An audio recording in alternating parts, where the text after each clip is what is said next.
pagsubod sa Santos na Misa.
Ikaw ang kalikon, ikaw ang paglaom karon. Sa among kalibog, sa among pagantos, tabangi kami, O Jesus. Tanak kamo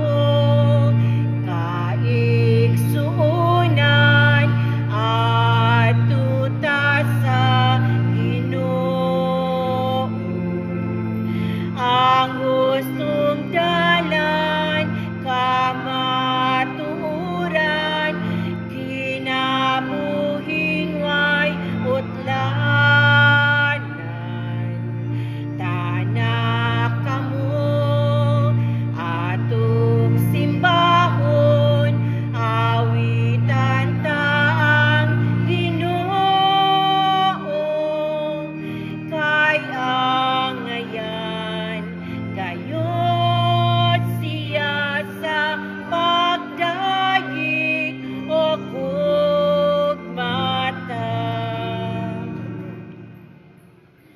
Atong sundan ang Santos na Misa sa ngalan sa Ama, sa Anak, sa Espiritu Santo. Amen. Ang grasya sa Panginoon Jesucristo ng pagmamahal sa Diyos, ug ang pananalig sa Espiritu Santo manahain. Maanaw sab kanimo. Pag-iigsoon, pag-ilunsod kita sa atong mga sala, aron maandam kita alang sa pagsaulog sa Santos na Misa. Nagagumisa lang po sa Diyos, Agam sa tanan, o kaninyo maigsuon, kanakalapas ako dako iyang, sa hunahuna sa pulong sa buhat, ug sa wala pagbuhat sa kinahanglang buhaton, kay akong akong dakong sala. Busa nangamuy ako kang Santa Maria kanunay ulay, sa tanang maanghel ug mga santos, ug kaninyo mga igsuon, ari niya akong iampo sa Ginoo nga atong Dios. kaluyan na kita sa Diyos na magagagamot sa tanan, o sa iyo sa atong mga sala, aron sa kita diyan kadto sa kinabuhing tayo. Amen.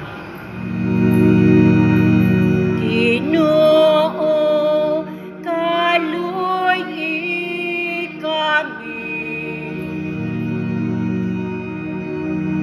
Ginoo, kaluy kami. Kristo, kaluy kami.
mabalaka kung tigilid na, kay dili matagas ang iyang mga dahon, kundi muulan dili gihapon siya mabalaka o magsige siya pamunga.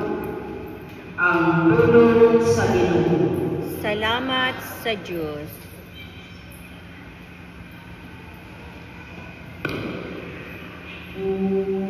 Bulahan sila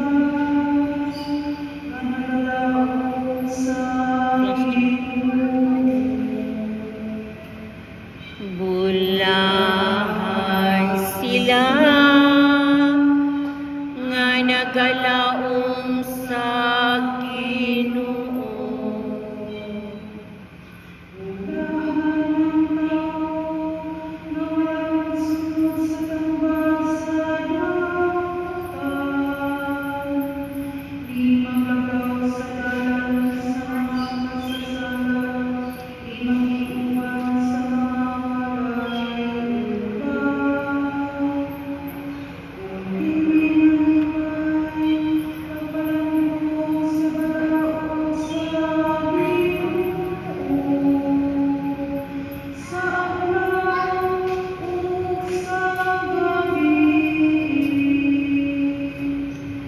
Bulahan sila nga nagalaom sa Ginoo.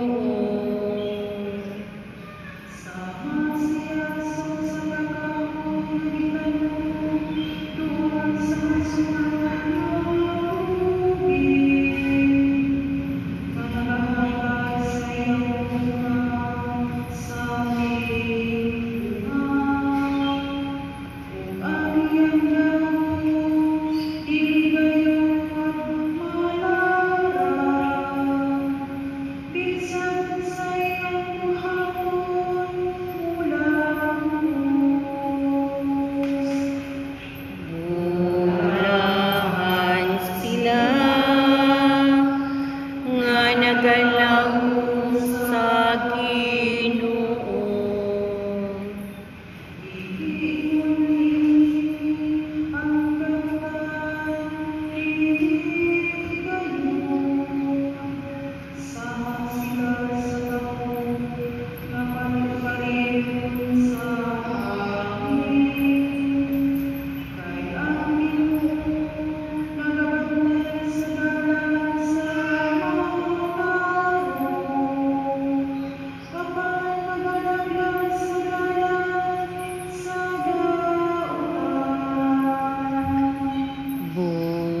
Bulahan sila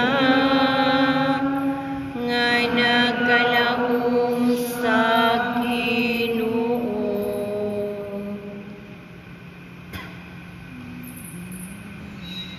Kinudlo gikan sa unang sulat ni San Pablo ngadto sa taga-Korinto. Karon, samit ang atong isalig mao si Kristo gibanhaw.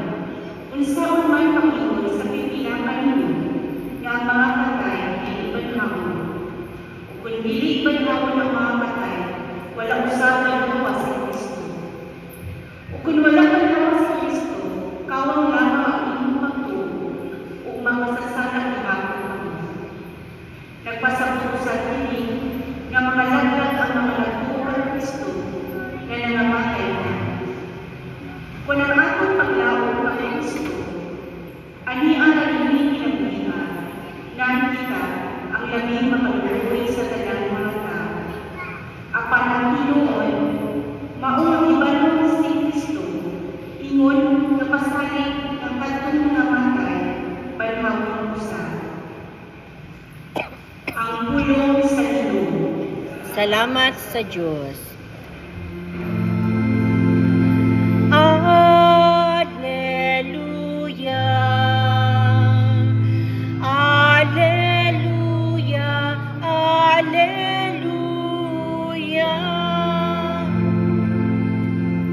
Mao kini ang adlaw nga gihimo sa Ginoo,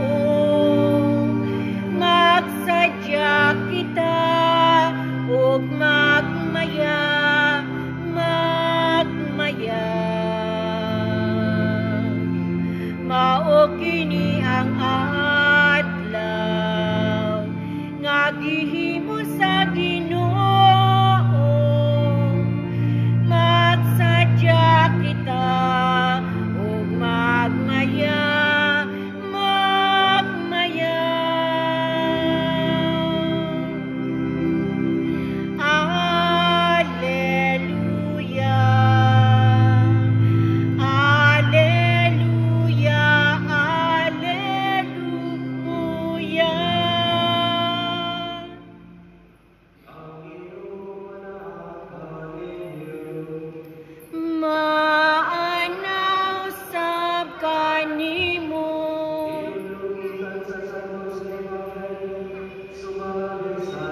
Himayaon ikaw, O Ginoo.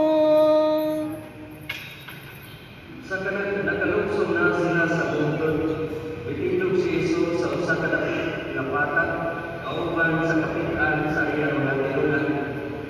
Dito manyagong tao nagikan sa tibuok Judea o sa Jerusalem o sa mga siyudad sa kabaybayonan sa Tero o sa Sidon. O niya mitanaw si Jesus sa iyang mga tinunan, umingon, "Ulakan kamo mga kabus, kay inyo ang ginarihan sa Diyos. Ulakan kamo na ginutong karon, kay kamo pagabusod. Ulakan kamo ng karon nagdilan, kay kamo maliwanawan niya. Ulakan kamo kung ang mga tao magtulog o magsalipay o magbugang-bugang kanila, o mag-ingon na kamo mga nautan tungkol sa anak sa tao. Paglipay kamo kung hindi mahitabo o pagsayaw sa kasada, kay ako ang dami ng taga-naanan kaninyo dito sa langit. Kaya ilang mga kapitulangan ng himo sa iyo nato sa mga kapreda. Apan na lang kamo ang mga dato karon, kaya napahimo sila ng inyo ang kinabukid na hayaan. Alaw kamo nga mga usok karon, kay kamo ko niya karon na yung tutulong. Alaw kamo nga karon ng andawa, kay kamo ko niya magpamutan ng magbilang. Alaw kamo kung magdahin kaninyo ang tanang mga tao, kay mausap kini ang buhat sa ilang mga kapitulangan ngadto sa binig ng pagkita. Aming Angel sa Ginoo, Daikon ikaw, O Kristo. mayong hapon, may sugod Kristo. May hapon, Padre. Pilihan mo ka pagkuhan nato sa first month sa size. Yun ay pinukul nato rin na parang sa kunya na tulan ng Padre. Kung sa may buong ipasabutan ng kapitan, kung iyong basahon ng kapitan, may pinong si Jesus sa usa ka dapit nga patag kauban sa kapitan sa iyang pananirunan. Ewan ko nga, actually, hindi ko sigurado kung sa hindi ang kapitan, pero kung basahon niyo ang text sa sentence, murag nagpasahon ko lang yung mga kauban, mga siguro, nag-refer ang kapitan sa mga kauban ng Lord. Hindi ko siguro kung sa tutulong kung bakit hindi.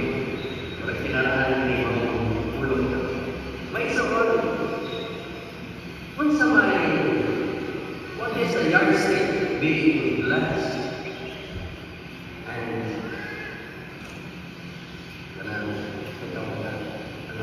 Kung sa may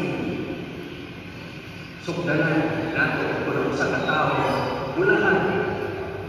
Kung sa may sugdanan mo nato bawang tao, alam o kapos. Kanang ang konsepto nato sa mga gato o buhay. Kung mayroon na nga gato, kanang tawana, swerte ba siya? Kung kana siya kapos, pobre, magayot na, kana siya malas ng tawana. Feeling so blessed. If you have this feeling so blessed, ang iyong dimaki na mga katibayan sa kalipay, doon na kayo nakatawad ka sa kabutan, o nakatawad ka, doon na kayo sa tubig, panahon wala ka makapunta sa sasabihin sa iyong pamilya, o balik sa kalipay ka ron, o mamagilakan. Kung ikaw doon na kayo basta savings account, kay bank savings ay piso na dollar, pero kanang mga savings una na sa iyong palitan nakapagta sa makitong ng maayong balay tungkol kay nag-negosyo ka, nag-eskwela ka, nag-negosyo ka.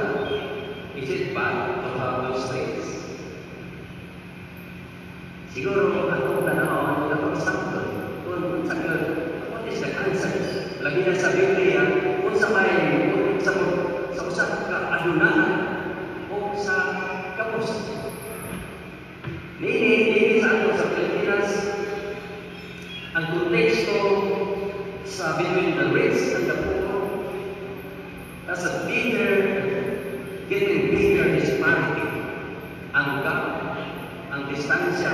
sa usang sa mga gato o sa mga kubre, nag-aanang o kanaga ang Iglesia. O diha sa ako pagsulit-sulit sa itong sa house blessings ni atong January. Ako personally, ay nagpili ako sa pili ng duha nga bisang si kami ni Mara sa lupanan ng Lumay, buyo-buyon na iwan-iwan.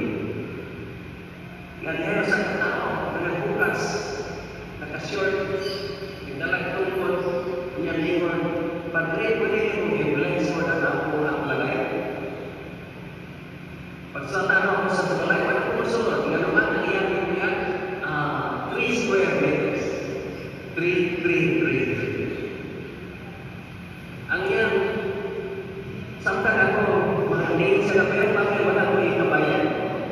Sabihin nga, ang blessing, wala ikabayan. Hindi mo na ito kayo doon mo na gusto ng doon na para sa ako ang simbahan, kumabali ang simbahan. Pero wala na ikabayan. Kuha ang problema niya. So, samtang ako, wala ko pinahira ko pinahira ko sa balay ko sa ulang. O diya sa pag-iwan niya, mahal, ganito na mahal, panalangin ang mga naghahanay ng balaya. Sakit ang ulo, sakit ang pasigang-sigang, matulog kayo kaya ang balay, tanan, pero gusto tanan. Bisag asa ko nila mag-aagin. Mag-isip ko niyo na mahal, panalangin ang talag kananan ng kusina. Yan ba na balay? Ano man?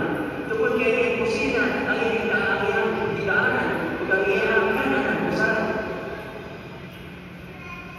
Bisa di Panginoon sino nga ang iyong panalangin ni Anak kanina.